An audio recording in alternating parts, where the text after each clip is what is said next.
hati kami hari ini tersungkur di hadapan-Mu. Karena kami membutuhkan Engkau hadir di dalam hidup kami. Hari ini Tuhan, di dalam segala kelemahan dan keterbatasan kami membutuhkan kembali kebenaran firman Tuhan. Boleh menguatkan kami, boleh mengarahkan kami, agar kami boleh terus berjalan di dalam jalan Tuhan. Tuhan, ajarlah kami hari ini sebagai seorang murid yang siap membuka hati dan pikiran kami, ditegur oleh kebenaran firman Tuhan, tetapi membuat hati kami rindu untuk belajar dari kebenaran firman dan melakukan kebenaran firman dalam hidup setiap kami. Tuhan, berbicaralah kepada setiap kami, karena kami sudah siap untuk belajar firman Tuhan. Terpujilah Engkau Allah kami yang hidup, di dalam nama Tuhan Yesus yang siap mendengarkan firman, berkata bersama dengan saya, amin. Oke, shalom saudara yang terkasih dalam Tuhan. Oke, saudara, hari ini kita akan bersama-sama belajar satu kitab, yaitu kitab Amsal. Saudara, saya hari ini akan mengawali kitab Amsal, ya, dan juga kita akan melihat secara keseluruhan kira-kira seperti apa isi dari kitab Amsal tersebut. Dan nanti akan dilanjutkan oleh rekan-rekan hamba Tuhan yang membahas kembali kitab Amsal. Nah, hari ini saya akan membuka khotbah ini dengan satu pasal, yaitu Amsal 1, ayat yang pertama sampai dengan ayat yang ke-7. Kebenaran firman Tuhan akan dibacakan oleh lektor kita. Kami persilahkan. Selamat pagi Bapak, Ibu, dan saudara-saudara sekalian. Mari kita bersama-sama membuka Alkitab kita dan pembacaan firman akan diambil dari kitab Amsal, ayat pasal ke-1, ayat 1 sampai 7. Amsal-amsal Salomo bin Daud, Raja Israel. Untuk mengetahui hikmat dan didikan, untuk mengerti kata-kata yang bermakna, untuk menerima didikan yang menjadikan pandai, serta kebenaran, keadilan, dan kejujuran. Untuk memberikan kecerdasan kepada orang yang tak berpengalaman, dan pengetahuan serta kebijaksanaan kepada orang muda. Baiklah orang bijak mendengar dan menambah ilmu, dan baiklah orang yang berpengertian memperoleh bahan pertimbangan untuk mengerti amsal dan ibarat, perkataan dan teka-teki orang bijak. Takut akan Tuhan adalah permulaan pengetahuan, tetapi orang bodoh menghina hikmat dan didikan. Amin, terima kasih. Sampai sedemikian jauh pembacaan firman Tuhan kita. Saudara, hari ini saya akan membahas Amsal pasal yang pertama, 3 bagian. Pertama, saudara, kita akan melihat tujuan dari kitab Amsal ini. Di dalam Amsal pertama, ya, ayat 1 sampai dengan ayat yang ke-7. Yang kedua, kita akan melihat sebenarnya apa yang menjadi pengertian dari takut akan Tuhan itu sesuai dengan topik khotbah kita hari ini. Takut akan Tuhan adalah permulaan pengetahuan. Yang ketiga, saudara, kita akan coba melihat aplikasinya apa di dalam kita menjalani sebuah prinsip takut akan Tuhan di dalam kehidupan kita sehari-hari. Nah, saudara, semoga 3 hal ini menolong saudara untuk boleh memahami, ya, kitab Amsal pasal yang pertama ini.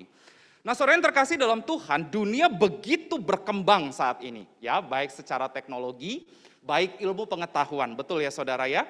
Jadi begitu sangat berkembang, nggak heran saudara, demi memiliki pengetahuan yang baik, ya, ada ibu-ibu, orang tua, bapak-bapak juga menyekolahkan anak-anaknya di sekolah yang terbaik agar dapat ilmu yang baik, ya saudara ya.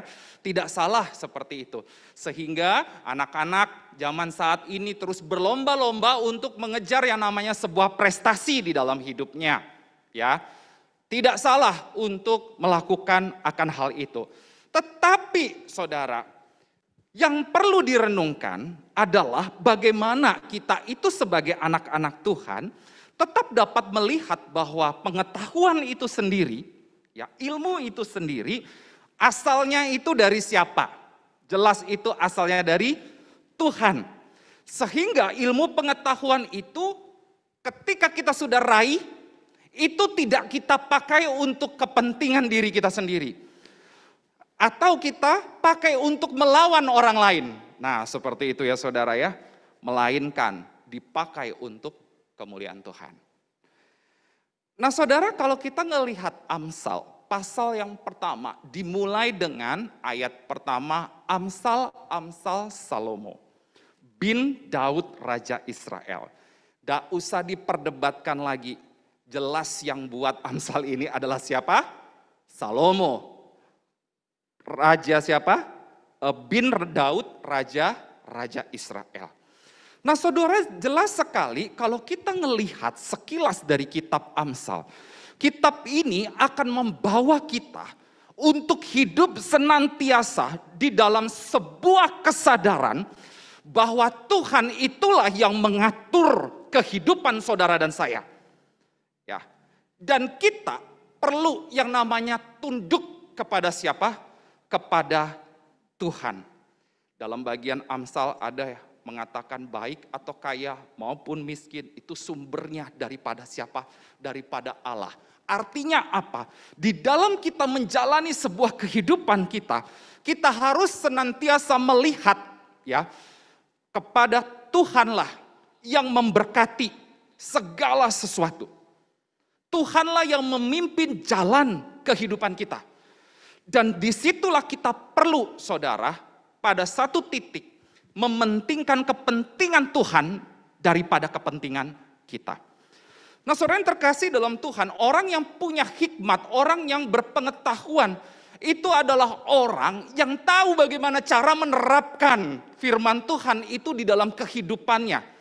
Atau di dalam sebuah kondisi-kondisi, situasi-situasi yang dia hadapi. Nah, saudara yang terkasih di dalam Tuhan, seorang tokoh bernama J.I. Packer. Dia itu ngomong seperti ini saudara. Hikmat itu kayak gimana sih, pengetahuan itu seperti apa. Dia memberikan sebuah ilustrasi. Hikmat itu seperti seorang lagi sedang mengendarai sebuah mobil. Pada waktu ia mengendarai sebuah mobil seperti itu, dia tahu kapan dia harus cepat. Dia tahu kapan dia harus ngerem. Dia tahu kapan dia harus belok ke kiri, dia tahu kapan dia harus belok ke kanan. Seperti itu saudara. Dan dia tahu pada saat ada lubang di depan dia rem seperti itu. Atau dia jalan ketika jalan itu sedang mulus dan lain sebagainya. Intinya apa saudara?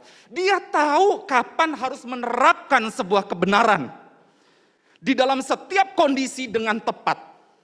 Yang dia sedang hadapi dalam kehidupannya. Maka dari itu saudara, tujuan dari kitab Amsal ini kalau saudara perhatikan. Pertama untuk apa saudara? Untuk mengajarkan hikmat dan didikan di dalam ayat yang kita tadi baca. Kemudian untuk apa? Menjadikan pandai. Pandai dalam kehidupan. Agar kamu melakukan sebuah apa? Kebenaran. Ketika kamu melihat tidak ada kebenaran di dunia ini, kamu mampu menyatakan dengan pandai kebenaran itu.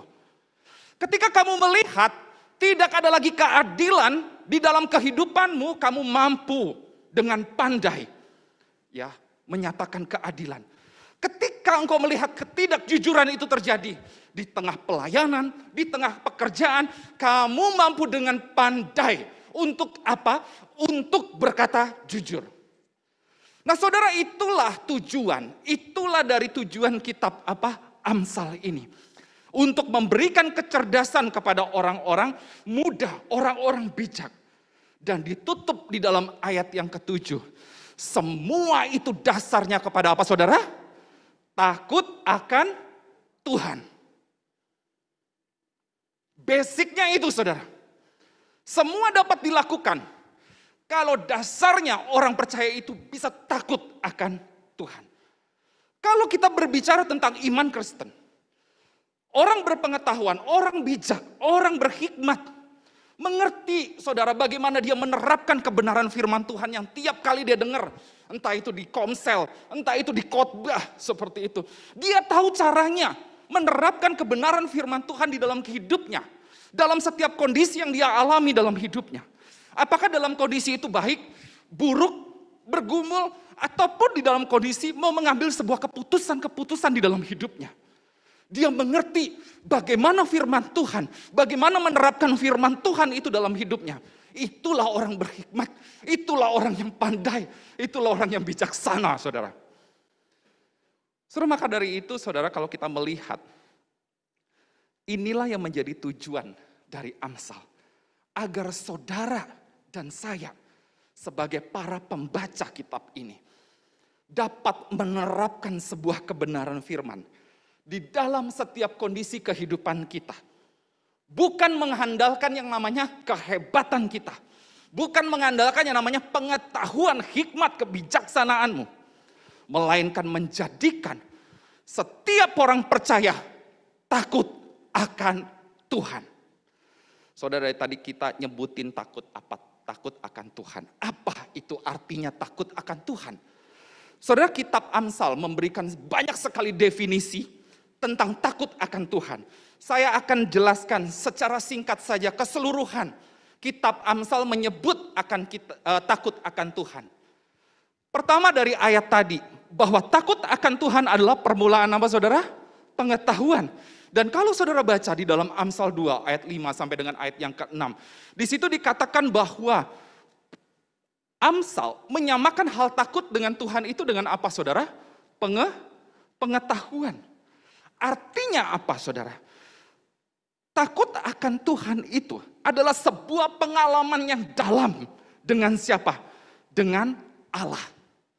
Makanya dijelaskan di dalam ayat pasal 2 ayat 4 dan juga ayat 5. Takut akan Tuhan itu seperti digambarkan mencari harta yang terpendam. Wow, saudara. Mencari Allah. Mengenal Allah dengan dalam.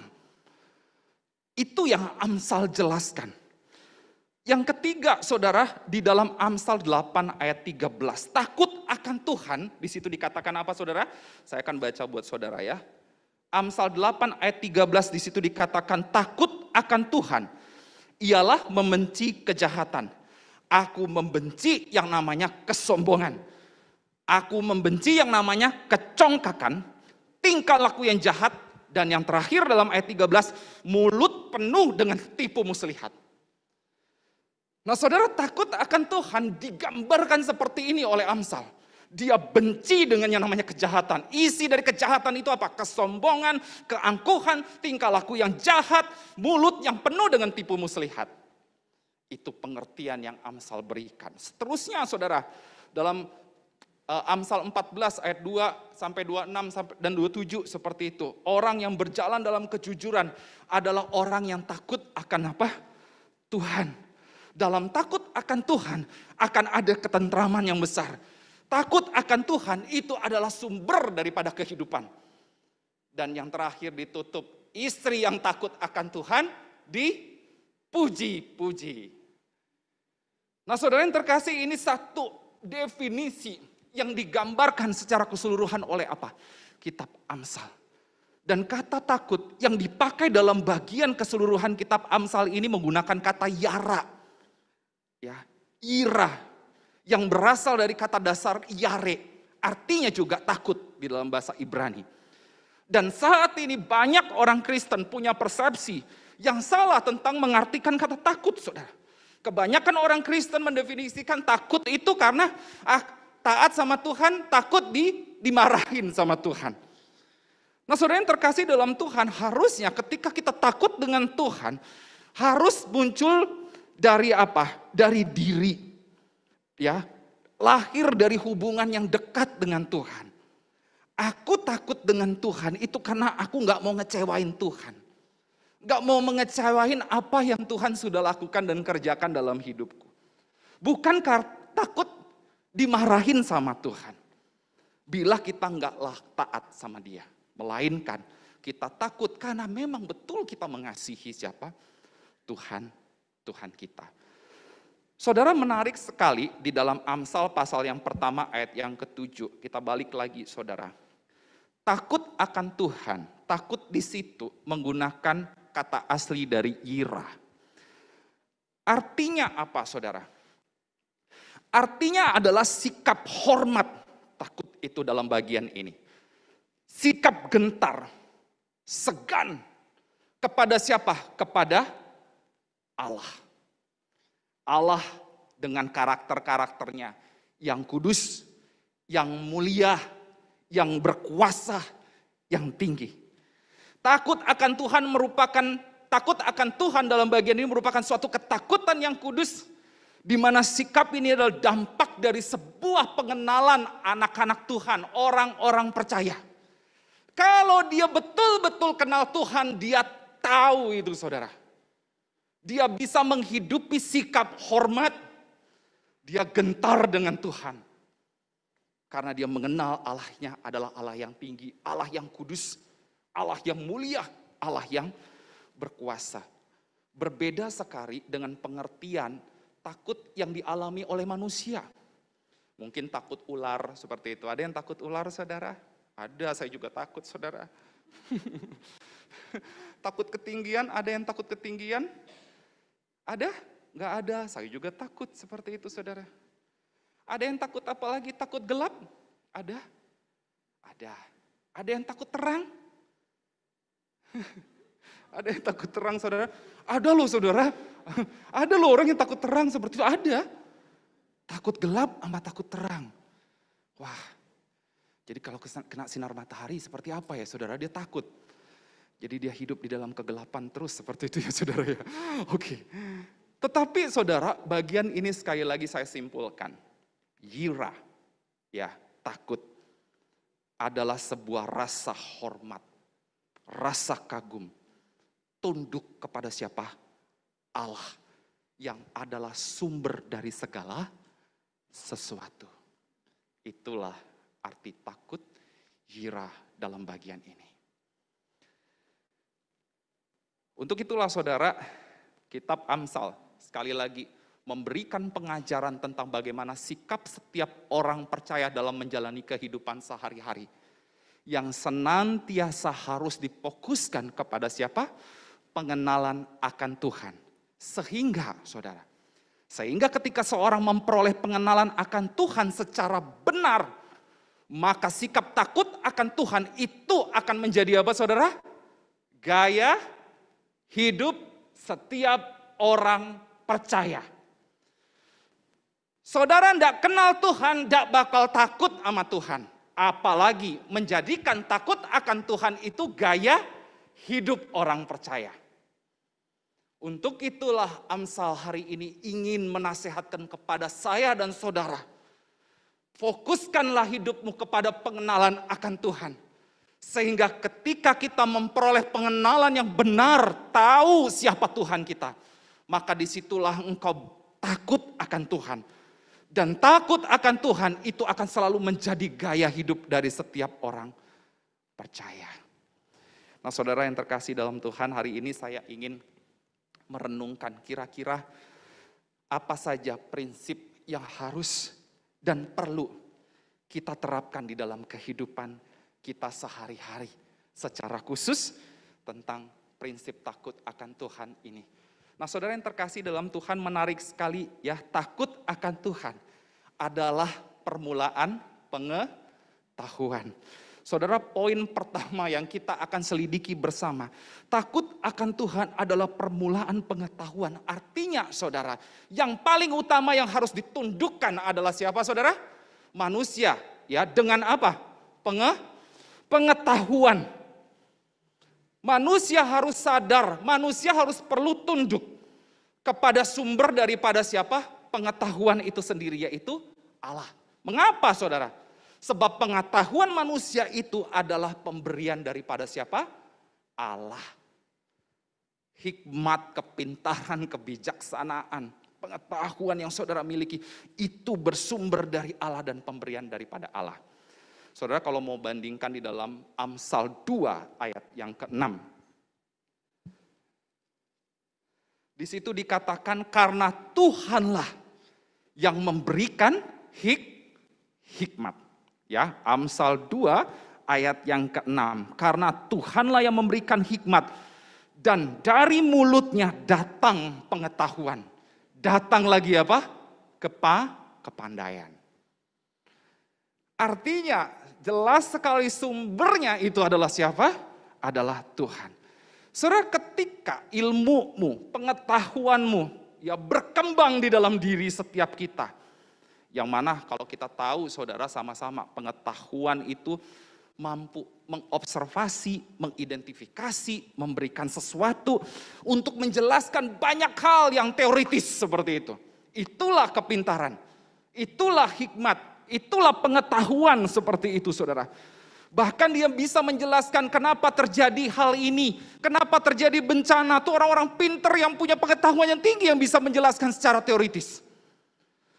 Nah saudara, ketika ada sesuatu yang terjadi dalam dunia, dia mampu untuk mengobservasi, dia mampu untuk mengidentifikasi dan menjelaskan panjang lebar.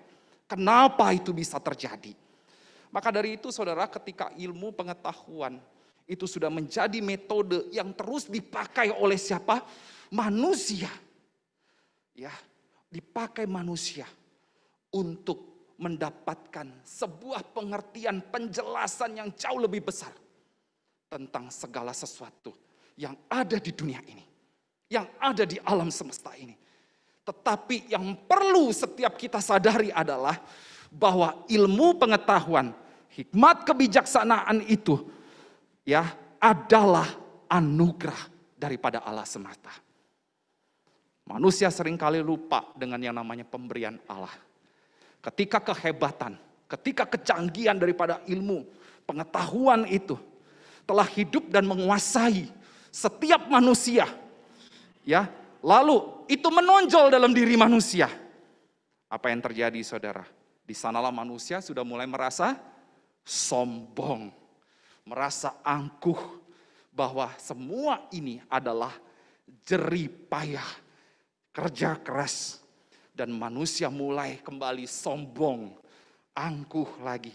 Manusia mulai tidak percaya lagi bahwa sang sumber yaitu Allah yang memberikan pengetahuan itu, kebijaksanaan, hikmat itu bagi setiap kita. Saudara, kenapa ini menjadi satu prinsip utama sebagai wujud takut akan Tuhan yang kita bahas? Karena apa saudara? Karena pengetahuan, karena kepintaran manusia itu susah ditaklukkan. Susah ditundukkan. Makanya butuh disadarkan saudara. Akan ketertundukan kepada siapa? Sumber yang memberi. Bukan berarti tidak perlu takut akan Tuhan. Bukan berarti nggak perlu pengetahuan. Tapi saudara, pengetahuan kita, iman kita adalah semua pemberian daripada siapa? Allah. Betul ya saudara? Pengetahuan kita pemberian dari Tuhan. Kalau saudara bisa sukses dengan ilmu pengetahuan saudara, bisa hebat sampai di titik hari itu semua karena anugerah Tuhan. Kita bisa percaya kepada Yesus, itu juga anugerah Tuhan. Itu pemberian Tuhan yang diberikan kepada setiap kita. Hal itu juga adalah anugerah Tuhan. Hal ini harus memperingatkan saudara dan saya, diri kita, agar kita tuh tidak lupa diri saudara. Nah saudara yang terkasih di dalam Tuhan kita Yesus Kristus, kadangkala keyakinan kita, iman kita, dengan ilmu pengetahuan itu tidak sama. Beda seperti itu ya, ilmu pengetahuan dan iman kita itu beda. Contohnya saudara, kalau seorang ilmuwan saat ini ya, dengan segala kepintaran, dia temukan banyak sekali teori. Wah hebat seperti itu ya saudara. Dia kembangkan lagi ilmu-ilmunya seperti itu. Kemudian dia temukan lagi berbagai macam hal. Tetapi ingat saudara, teori-teori yang dia lakukan itu tidak sempurna. Ya, bisa salah. Teori-teori itu perlu kembali diperbaharui. Entah itu 5 tahun, entah itu 10 tahun, entah itu 15 tahun, betul saudara ya? Oh ada perubahan. Oke, berarti yang tadi yang udah dipikirkan 10 tahun yang lalu udah nggak berlaku lagi, sudah dikembangkan lagi, diperbaharui lagi, disempurnakan lagi. Hal ini yang memperlihatkan kita, saudara, wah hebat sekali Tuhan itu memberikan anugerah pengetahuan bagi manusia. Dan Tuhan memberikan kepercayaan itu kepada siapa? Manusia. Untuk apa? Menggunakan pengetahuan itu, kepintaran, kebijaksanaan itu. Dan seperti yang kita pahami sebagai orang Kristen bahwa manusia itu sudah jatuh ke dalam dosa. Ilmu pengetahuan yang dimiliki dan kehebatan dalam menganalisa sesuatu terkadang bukan dipakai untuk kemuliaan Tuhan atau menjadi berkat, tapi dipakai untuk melawan, menghancurkan lawan untuk kepentingan diri sendiri. Saudara, ini efek daripada apa? Daripada kejatuhan manusia dalam dosa. Pengetahuan terus berkembang, tapi tidak sempurna, saudara. Sebab apa? Yang kelola adalah manusia yang sudah jatuh ke dalam dosa. Tetapi berbeda dengan iman kita kepada siapa? Tuhan Yesus Kristus. Alkitab dengan jelas sekali memberikan pemahaman kepada kita siapa Allah itu. Alkitab dengan jelas sekali memberikan siapa pribadi kedua yang turun ke dunia menyelamatkan manusia yang berdosa. Jelas Yesus Kristus sebagai Tuhan dan Juru Selamat yang menyelamatkan manusia. Firman Tuhan memberikan sebuah standar yang apa? Mutlak, pasti. Tidak ada revisi-revisian. Betul saudara ya? Karena kita beriman kepada Allah di dalam Yesus Kristus. Artinya kita bergantung penuh kepada siapa? Kepada Sang Pencipta yang berkuasa. Nah, saudara, berbicara tentang pengetahuan, teori dikembangkan, sudah jelas akan banyak revisi dan terus diperbaharui. Tetapi sekali lagi kalau berbicara soal iman kita kepada Yesus Kristus yang adalah satu-satunya juru selamat, sekali lagi tidak ada pembaharuan, tidak ada revisi. Oh, ternyata para penulis Alkitab ngomong ini salah loh. Tidak mungkin saudara ya. Oh, ternyata kita harus perbaiki. Yang mati di atas kayu salib ternyata bukan Tuhan Yesus sebagai Tuhan Juru Selamat. Ada gak seperti itu saudara? Tidak ada. Alkitab menjelaskan akan hal itu. Jelas saudara kalau berbicara tentang Yesus Kristus, berbicara tentang iman, jelas itu sesuatu yang pasti, yang mutlak. Bahwa Tuhan adalah satu-satunya juru selamat. Dan tidak berbicara tentang adanya pembaharuan 20 tahun kemudian. Atau 30 tahun kemudian. Tidak ada saudara. Harus diganti dulu. Bukan ini, tidak. Tetapi iman kepada Kristus adalah pasti. Saudara, dalam hal apa prinsip takut akan Tuhan selain pengetahuan yang harus ditundukkan sehingga manusia boleh sadar dan tidak sombong, tidak angkuh. Ya, itu yang harus ditundukkan bahwa sumbernya semua adalah Tuhan. Dalam hal apa aja prinsip takut akan Tuhan perlu dijalankan dalam hidup sehari-hari. Dalam hal kesungguhan mencari dan mengenal Tuhan. Saudara, firman Tuhan dalam Amsal 2 ayat 4-5. Jika engkau mencarinya seperti mencari perak dan mengejarnya seperti pengejar harta terpendam, maka engkau akan memperoleh pengertian tentang apa saudara? Takut akan Tuhan dan mendapatkan pengenalan akan Allah. Saudara, untuk dapat mengenal dengan benar ya Tuhan kita, setiap manusia harus sungguh-sungguh berjuang, berusaha untuk mengenal Tuhan.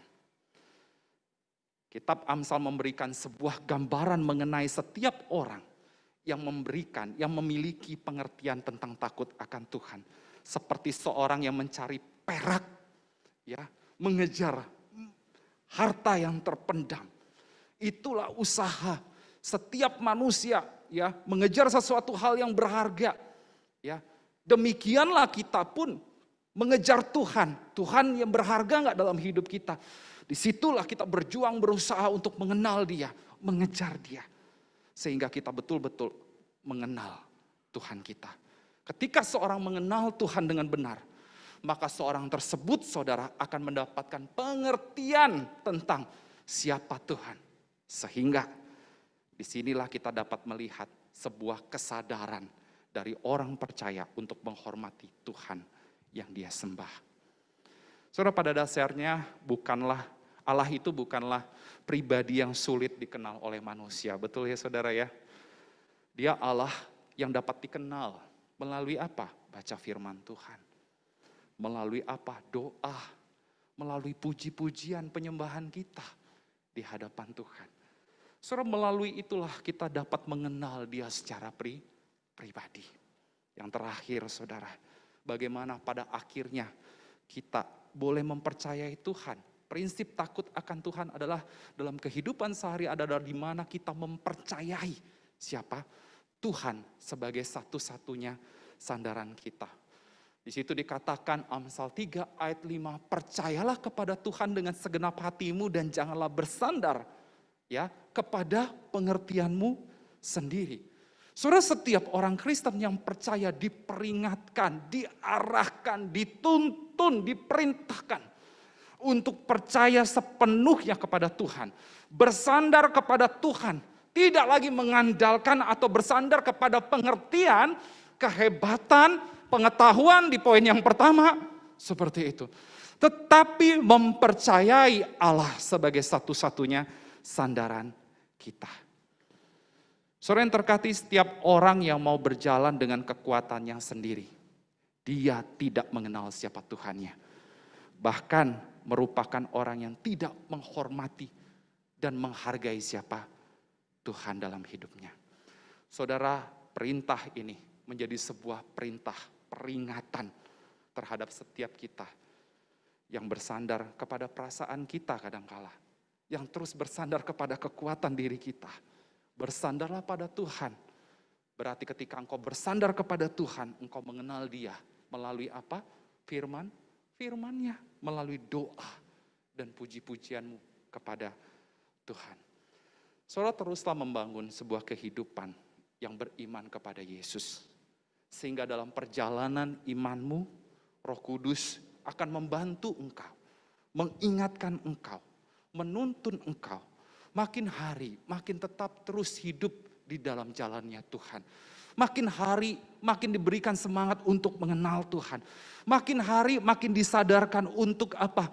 Hidup di dalam kekudusan. Makin hari, makin diajarkan untuk terus hidup di dalam pengenalan yang benar dengan Tuhan. Makin hari, makin terus berjuang. Untuk apa saudara? Untuk hidup benar tanpa lagi ada rasa takut. Untuk hidup jujur tanpa lagi harus rasa malu, saudara. Kita dapat hidup dengan setia mengikut Dia tanpa lagi ada keraguan-raguan. Dan itu semua dasarnya ketika kita tunduk kepada kebenaran firman Injil itu sendiri. Yang harusnya menguasai kehidupan saudara dan saya.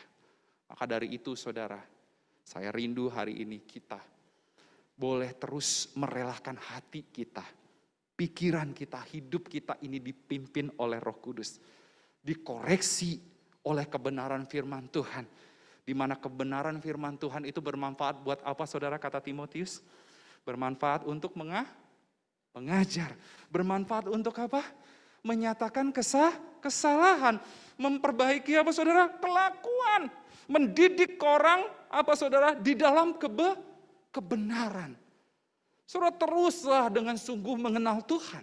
Teruslah hidup percaya dan bersandar kepada kebenaran firman Tuhan yang terus akan menuntun perjalanan hidupmu. Ingat, di dalam hidup ini kita berjalan di dalam dunia yang gelap. Kita butuh firman yang terus menerangi akan setiap kehidupan kita. Amin saudara. Dan kiranya prinsip takut akan Tuhan boleh kita belajar bersama-sama. Sehingga kita bukan hanya menjadi pendengar saja, tetapi kita belajar untuk melakukan kebenaran firman Tuhan. Mengaplikasikan itu di dalam hidup setiap kita. Jangan hanya sampai kepada pengetahuan kita yang pintar. Tapi bagaimana kita boleh menghidupi firman Tuhan itu dalam setiap hidup kita. Amin saudara.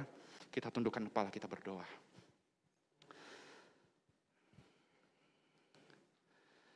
Kami bersyukur untuk kebenaran firman Tuhan. Sekali lagi boleh mengingatkan kami. Kami perlu tunduk kepada Tuhan. Sudah terlalu jauh dan terlampau amat sombong hidup kami.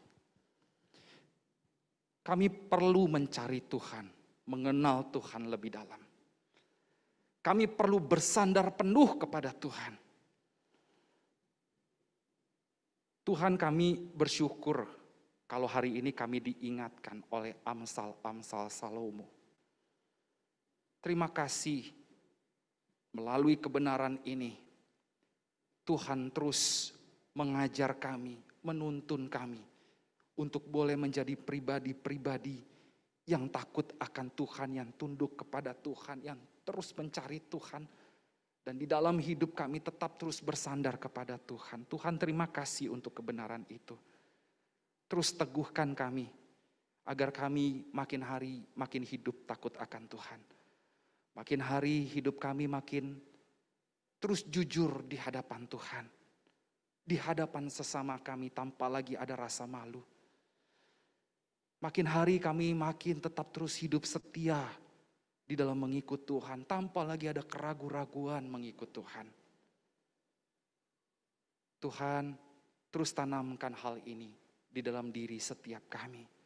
Kami butuh Roh Kudus yang mengingatkan kami, yang menuntun kami, membantu kami untuk boleh makin hari makin serupa seperti Tuhan.